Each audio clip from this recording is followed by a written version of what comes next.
You were made for impact.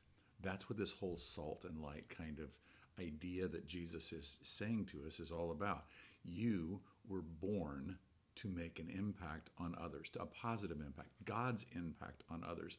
And the more that you and I give ourselves to that truth about us, the more that we start to figure out that, wait a minute, my life is most rich, most full when I'm giving myself fully to God's purposes through me and with me. When you start to do that, things start to pop.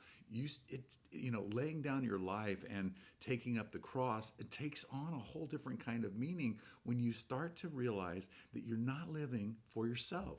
The more that you live for yourself and trying to find ways to live for yourself, the less you're going to be satisfied. But the more that you tune into the Lord Jesus and that you begin to give yourself to his purposes, to being his agents, his flavoring, his preserving, his purifying agents, his light shining in the world, the more that you give yourself to that, the more that you pray about that, the more that you calibrate your life to giving yourself to God's purposes for the sake of others, the more your joy returns, your purpose starts to pop, and you start having a spring in your step. You start seeing all kinds of things that the Lord is doing that you weren't seeing when your eyes were on you.